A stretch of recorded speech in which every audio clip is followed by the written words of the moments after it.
Okay, let's talk a little bit about sugar. In fact, I want to mention sugar in the holidays. Do you ever feel like sugar owns you during the holidays? Like the cookies, they just call your name, and like all the candy bowls are everywhere. You kind of can't escape them. It's like they follow you around the house. One little snicker treat leads to two, leads to 10, right? And then every single recipe, you might notice this with yourself, requires a quick taste test. And then every night ends the exact same way. You're filled with this regret, so much frustration, almost to the point of, at least if you're anything like how I used to be, disappointment in yourself and wondering, is there any hope for tomorrow? Can I possibly stop doing this? What do I need to do to come to the end of being who I've been? Here's the thing. You know what your problem is. You know sugar is keeping you stuck. You know what it's doing to your body. You know what it's doing to your mind. You know how it's affecting your sleep and your cravings and your energy. And you know how it's impacting your weight. But when the cookies show up, something within you is so strong and you simply fold. You give in. And it's not because you're weak. It's because you've been trained by the world to believe that sugar equals comfort. Sugar equals joy. Sugar equals celebration. But I want you to hear this truth. These are things that, what I'm sharing in this series right now, are things that nobody ever told me. And I believe that when you hear the truth, it is the truth that will set you free. Sugar does not own you. Sugar does not get a final say in your holidays. It does not get to control your decisions anymore, because you right now, as a believer, you are free right now. You are just believing that you have to want to in order to change. Am I right?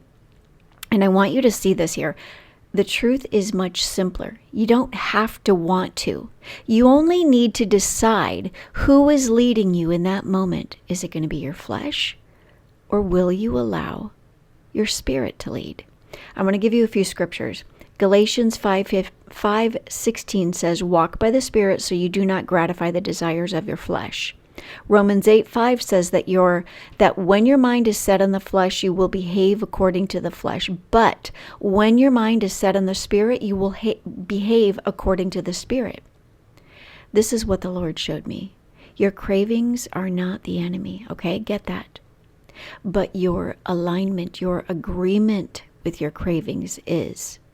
The craving is the voice of your flesh. The freedom is already inside your spirit.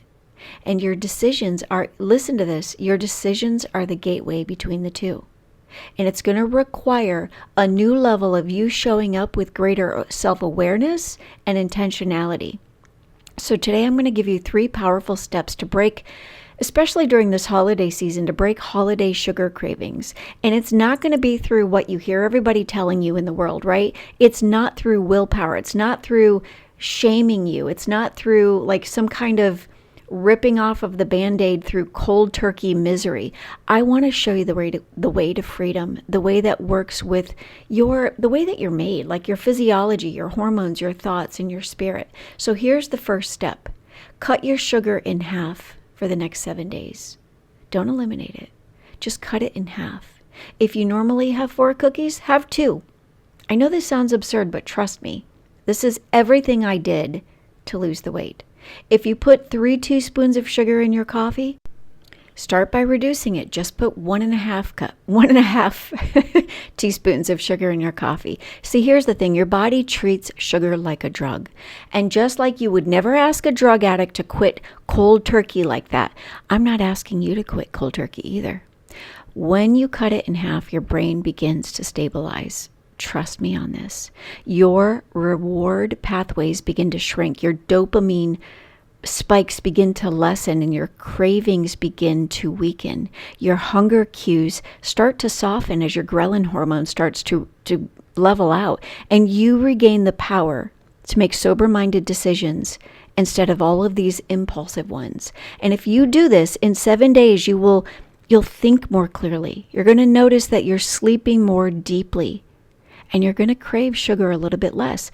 Every single day that you go through this, I want you to go a little bit deeper. cut out a little bit more sugar, cut out a little bit more. This is you walking in the Spirit. This is you shifting your mind off the flesh and onto what the Spirit desires. This is what I teach. I teach you how to be spiritually bossy, how to be intentional by showing up, doing what you know you're called to do, that you're allowed to do, that you're enabled to do.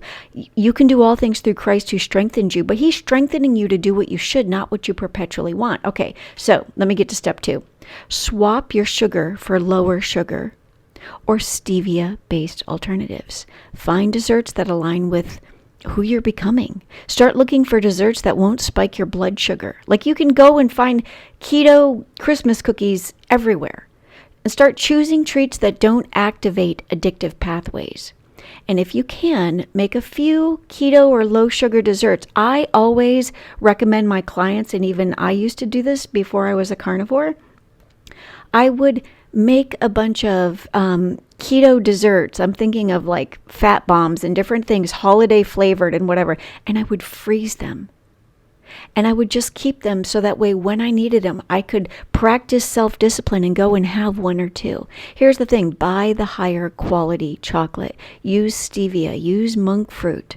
Use these things in your coffee. Use them for baking. Start replacing, not rejecting. I promise you, if you do things like this, you're going to find that this is where the cravings begin to lose their grip. This is where your body stops begging for a hit. This is where you realize that you're not powerless.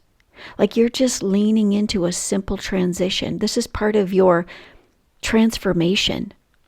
And your physiology is shifting. Your hormones are starting to settle. Your mind is beginning to clear and your belief starts to blossom and it becomes like your belief starts to strengthen. Okay, I want to give you step 3 because I could talk for days.